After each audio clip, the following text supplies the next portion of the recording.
پیارے بھائی اور بہنوں، السلام علیکم ورحمۃ اللہ وبرکاتہ۔ امید ہے کہ آپ سب خیریت سے ہوں گے۔ میں ہوں آپ کا میزبان حکیم شہباز حسین نوان اور آپ اس وقت دیکھ رہے ہیں نیچروپیتھی پی کے۔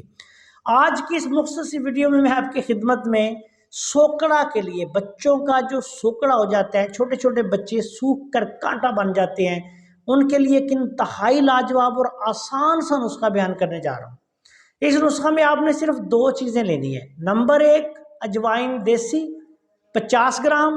نمبر 2 آپ نے لینا ہے بھنگرا سفید بوٹی، عام مل جاتی ہے، جو اطباء کرام ہیں وہ جانتے ہیں، وہ بھی آپ نے 50 گرام لینی ہے۔ دونوں چیزیں برابر وزن لے لیں، باریک پیس لیں، اور اس کے بعد دونوں چیزیں برابر وزن لے کے باریک پیس لیں۔ یہ دونوں چیزیں آپ نے خشک، اجوائن دیسی تو خشک ہی ہوتی ہے، بنگرا بھی آپ نے خشک لینا ہے۔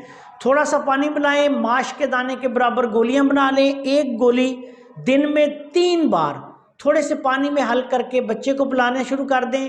چند دنوں میں بچہ جو ہے وہ تر و تازہ ہونا شروع ہو جائے گا، موٹا تازہ ہونا شروع ہو جائے گا، اور جب تک بچہ بالکل صحت مند نہیں ہو جاتا اس وقت تک یہ دعا جاری رکھیں۔ اللہ کے فضل و کرم سے بہت جلد 2 سے 3 ہفتے میں بچہ جو ہے وہ تندرست ہو جائے گا۔ آپ سے گزارش ہے کہ ہماری اس ویڈیو کو لائک کریں، چینل کو سبسکرائب کریں، اور ان ہماری ویڈیوز کو اپنے دوسرے دوستوں کے ساتھ شیئر بھی کیا کریں تاکہ وہ بھی ان سے فائدہ اٹھائیں۔ السلام علیکم ورحمۃ اللہ وبرکاتہ۔